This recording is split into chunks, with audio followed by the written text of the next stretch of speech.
Good day, Mom and Mates. So I am Kadata Bornal Carla L, and today I am going to explain about the information age or the technical world. So what is information age? Information age is the modern time in which information has become a commodity that is transmitted freely, easily, and quickly by using personal computer networks. So when we say commodity, it is a material or useful or variable thing. So this means that information age is a modern time in which ang information mao na primary material nga ga-transmit freely o sa dali nga pamaagi.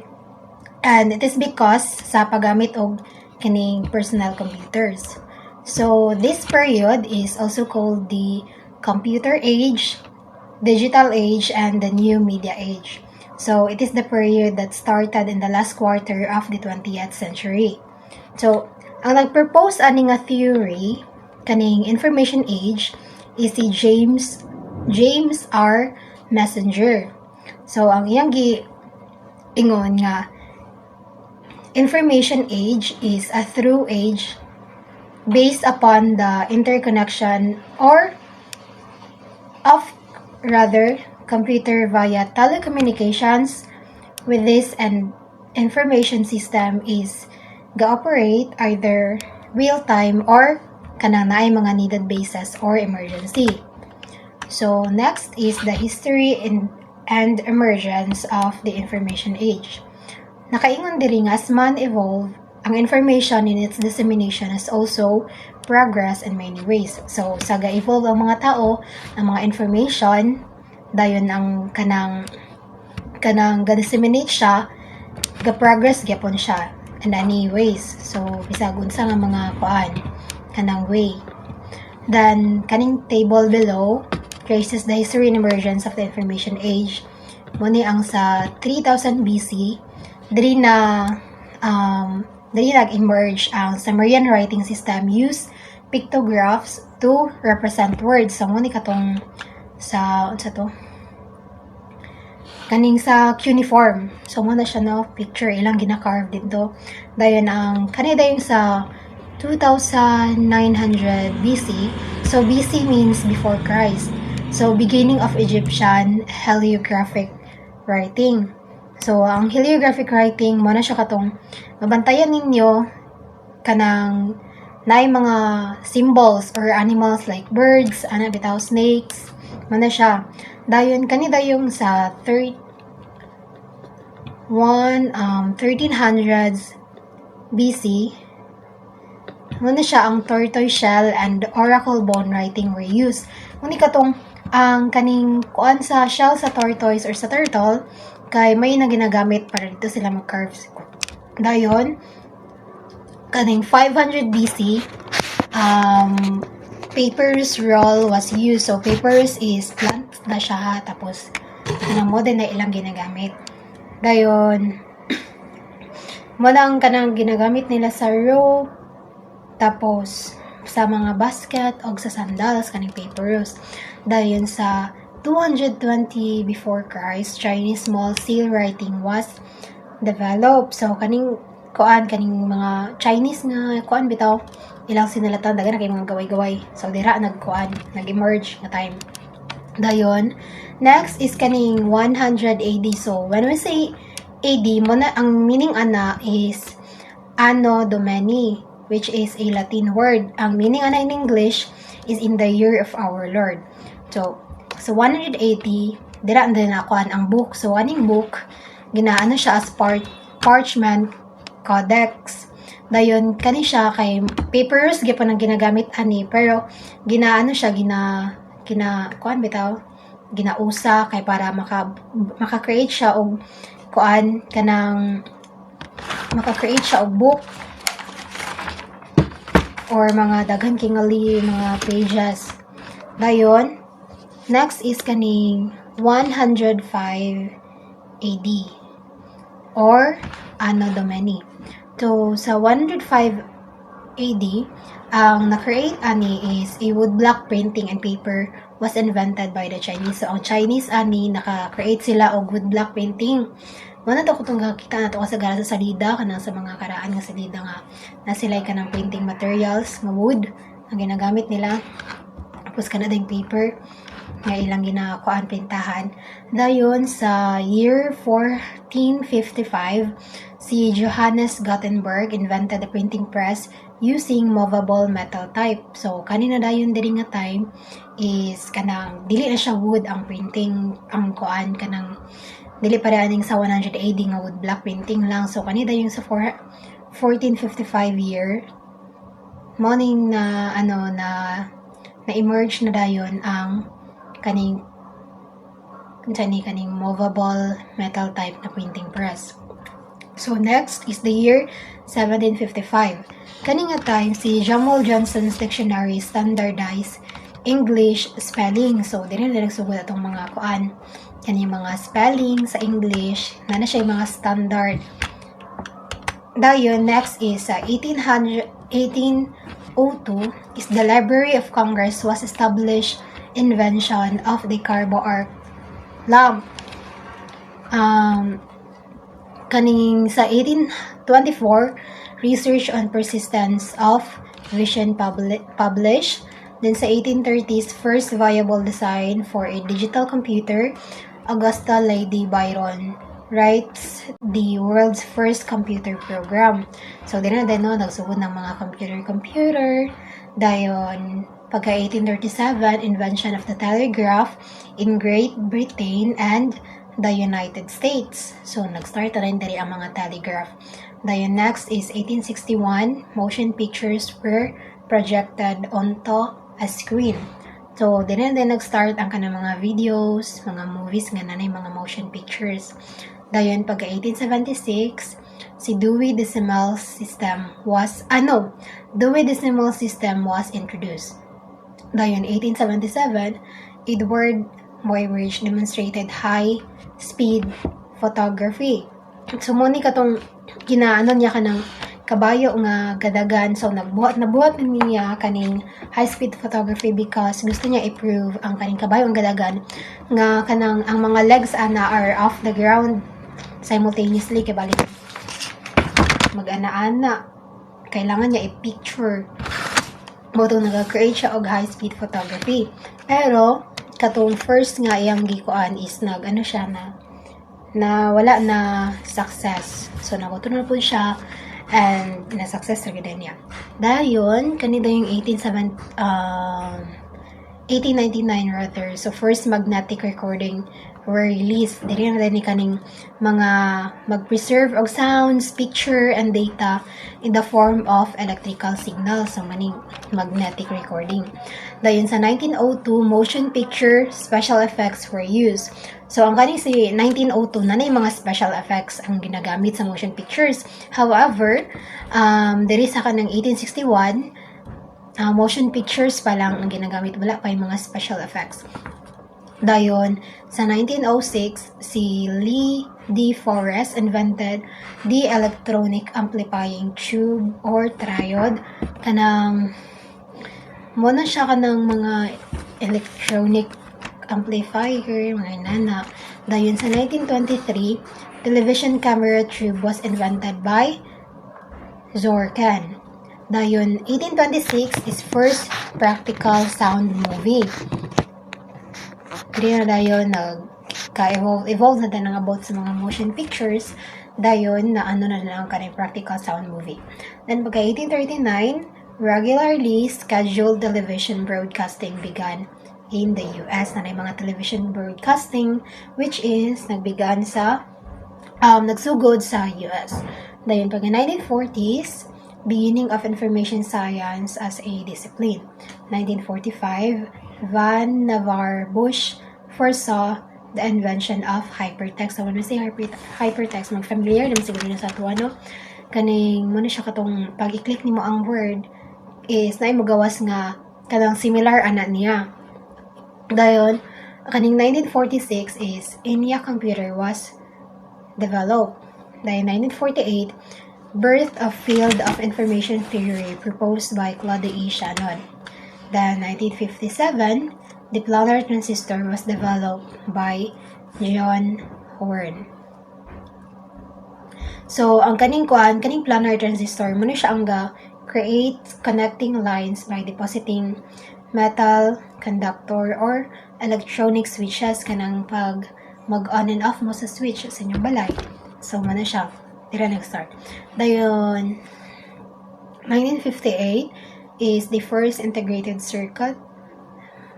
1960s, Library Congress developed LC-MARC, or Machine Readable Code.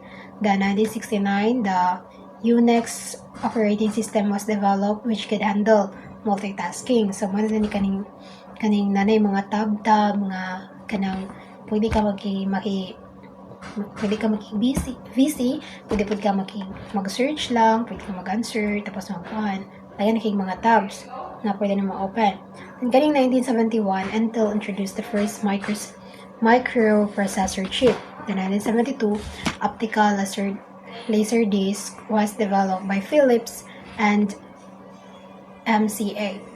The 1974, the MCA and Philips agreed on a standard video disc encoding format 1975.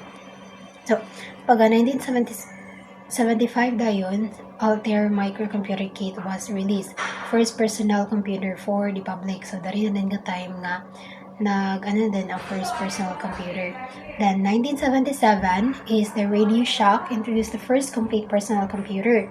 1984, Apple Macintosh computer was introduced. And middle 1980s, artificial intelligence was separated from information science.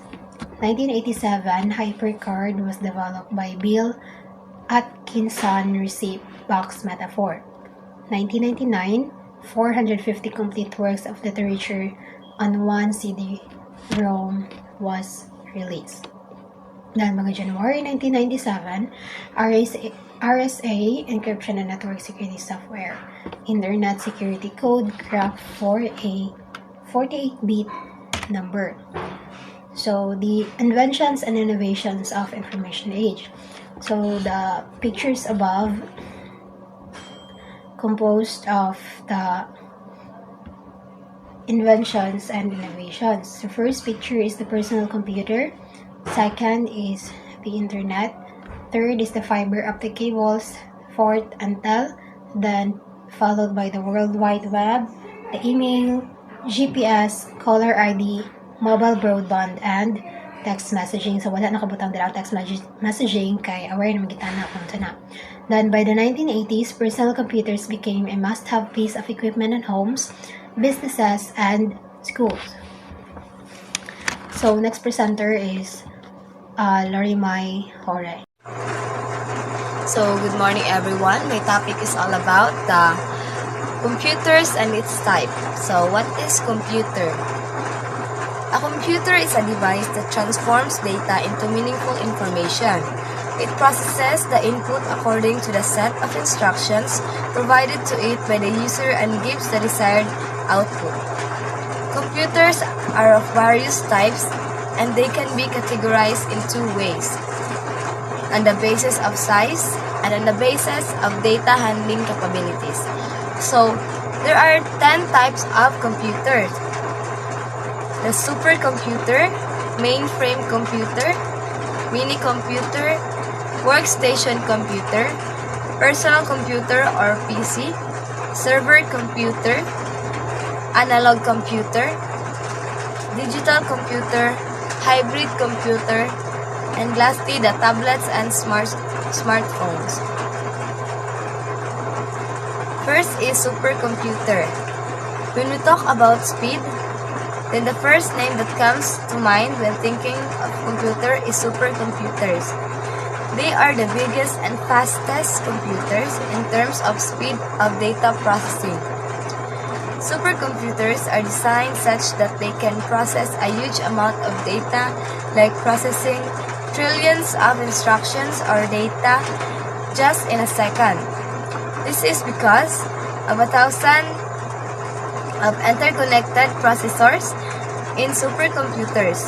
It is basically used in scientific and engineering applications such as weather forecasting, scientific simulations, and nuclear energy research.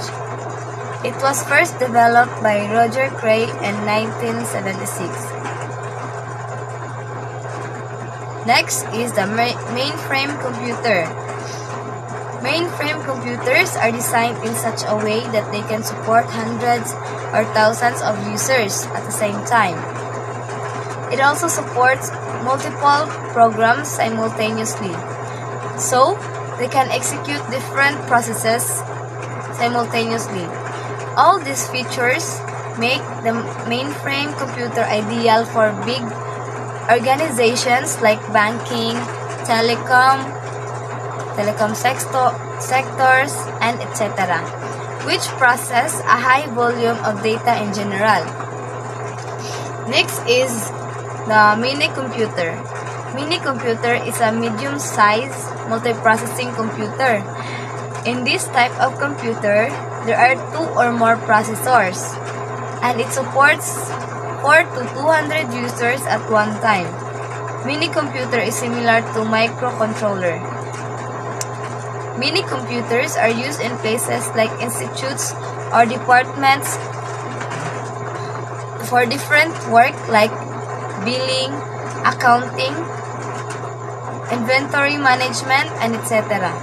It is smaller than a mainframe computer but larger in comparison to the microcomputer. So, natin mga example dere sa kilid. Kanawa lang ninyo guys, yung mga itsura. Next is a workstation computer. A workstation computer is designed for technical or scientific applications. It consists of a fast microprocessor with a large amount of RAM and a high-speed graphic adapter. It is a single-user computer. It is generally used to perform a specific task with great accuracy. Next is personal computer or PC. Personal computer is also known as a microcomputer. It is basically a general-purpose computer designed for individual use. It consists of microprocessor as a central processing unit or CPU, memory, input unit, and output unit. This kind of computer is suitable for personal work such as making an assignment, watching a movie, or at the office for office work, and etc. For example, laptops and desktop computers. Next is the server computer. Server computers are computers that are combined data and programs. Electronic data and applications are stored and shared in the server computer. The working of a server computer is that it does not solve a bigger problem like a supercomputer, but it solves many smaller similar ones. Example of server computers is Wikipedia. So, wala ko naka-attach example because nalimot ko. Then, next is the analog computer. Analog computers are particularly designed to process analog data. Continuous data that changes continuously and cannot have discrete values are called analog data. So an analog computer is used where we don't need exact values or need approximate values such as speed, temperature, pressure, and etc. Next is the digital computer. Digital computers are designed in such a way that they can easily perform calculations and logical operations at high speed. It takes a raw data as input and processes it with programs stored in its memory to produce a final output. It only understands the binary input 0 and 1 So the raw input data is converted to 0 and 1 by the computer, and then it is processed by the computer to produce the result or final output. So, ato example here is ang mga PC, mga laptops, or kanang mga smartphones. Ano siya ang digital computer. Next is the hybrid computer. As the name suggests, hybrid, which means made by combining two different things. Similarly, the hybrid computer is a combination of both analog and digital computers. Hybrid computers are fast like analog computers and have memory and accuracy like digital computers. So, it has the ability to process both continuous and discrete data. For working when it accepts analog signals as input, then it converts them into digital form before processing the input data. So, muna yung example. Kanang bitong murag usahay, mahimo siyang laptop, pwede nimo din siya kwaon. Natakay. Next is the tablet and smartphones. Tablet and smartphones are types of technology. These devices have better hardware capabilities, extensive operating systems, and better multimedia functionality. Smartphones and tablets contain a number of sensors and are also able to provide wireless communication protocols.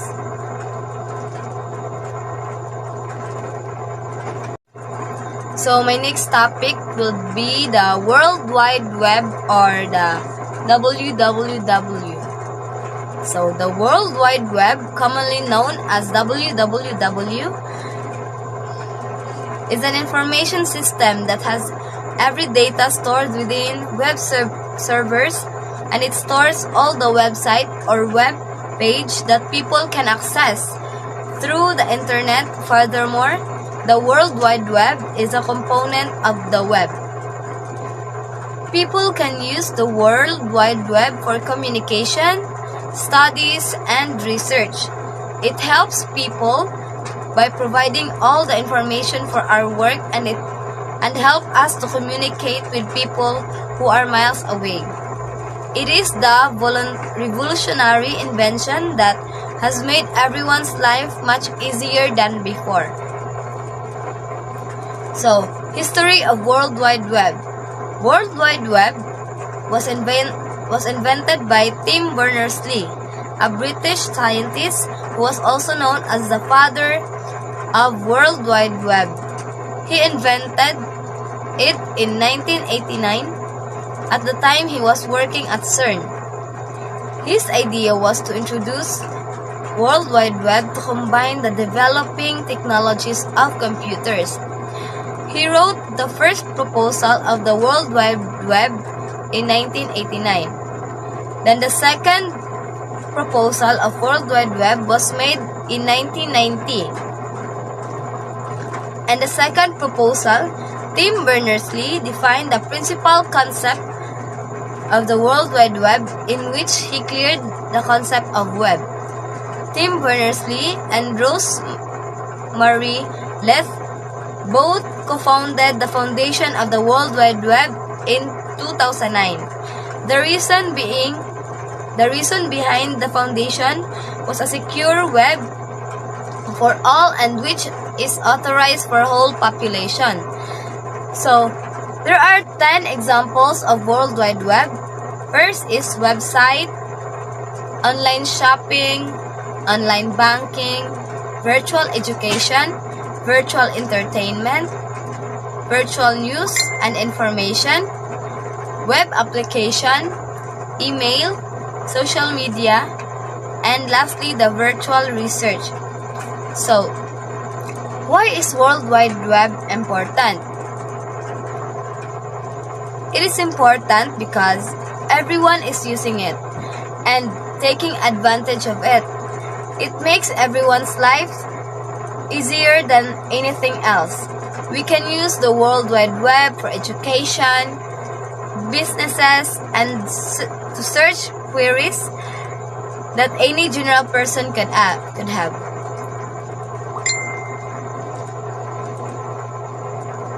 Anyway.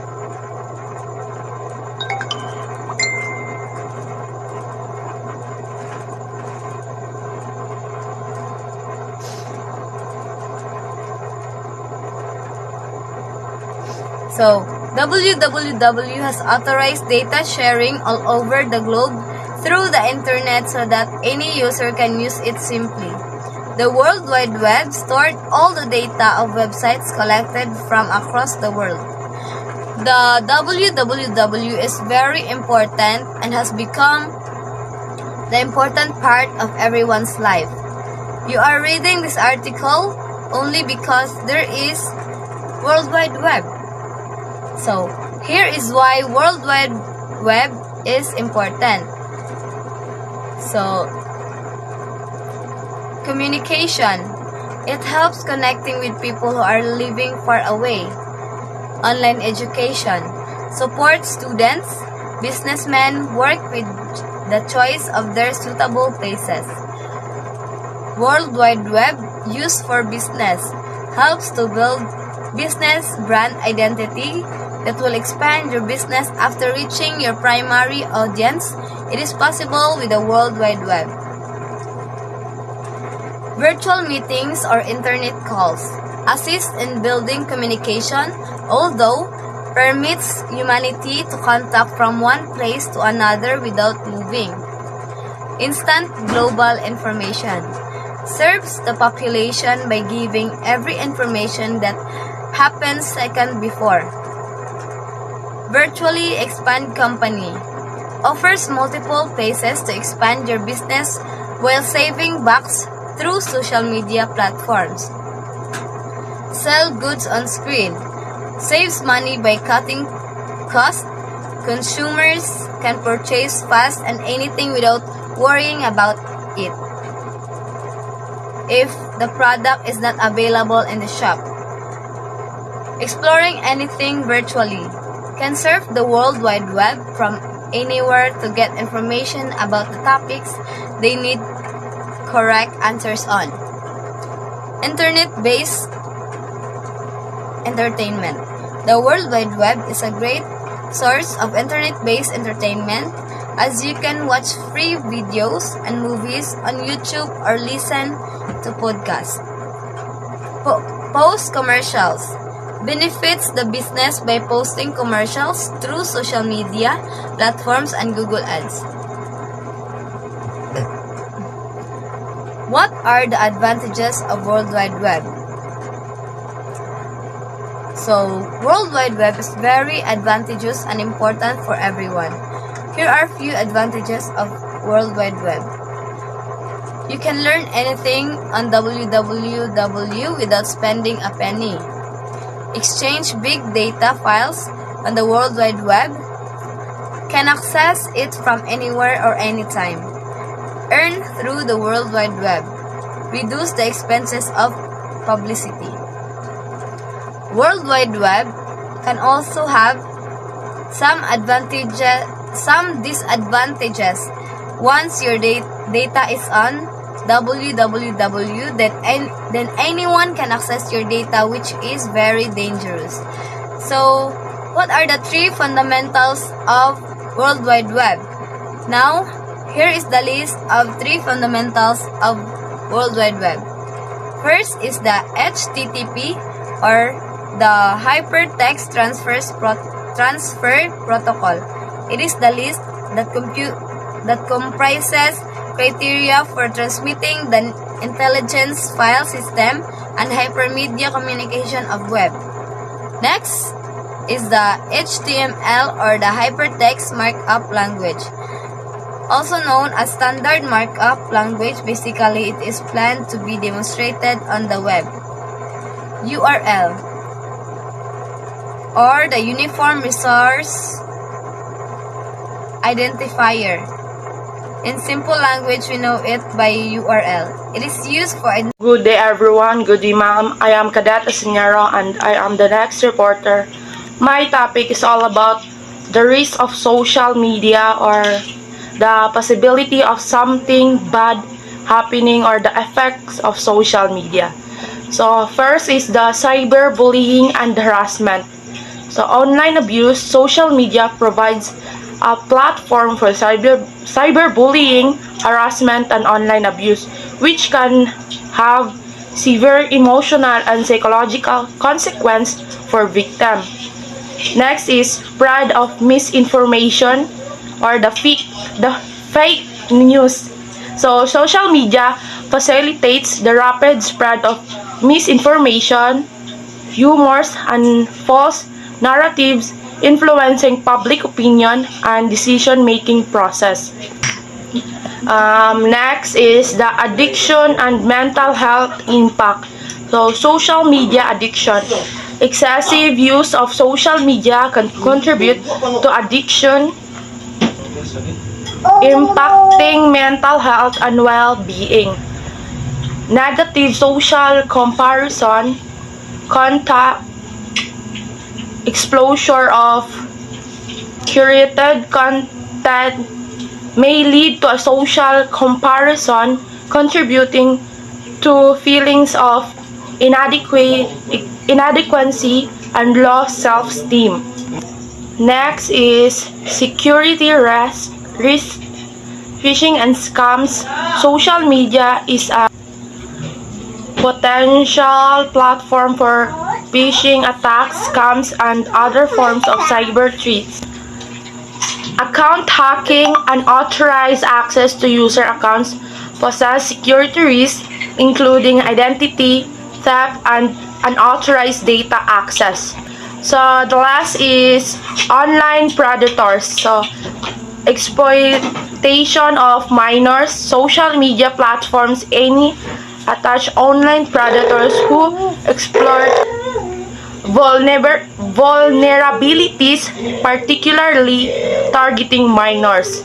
So the next is the rise of social media. So the rise of social media is to move up from a lower to a higher position.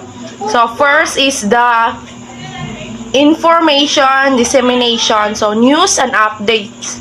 Social media has become a primary source of news and information for many, allowing users to stay informed about current events, trends, and development. So next is the influence of cultural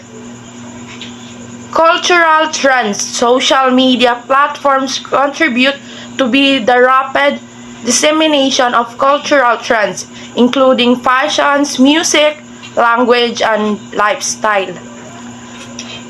Business and marketing, digital marketing, social media platforms provide powerful tools for businesses to engage with customers, conduct marketing campaigns, and build brand awareness. Next is the political impact. Political activism, social media has played a significant role in political movements and activism, providing a platform for organizing and mobilizing communities. The last one is the social influences.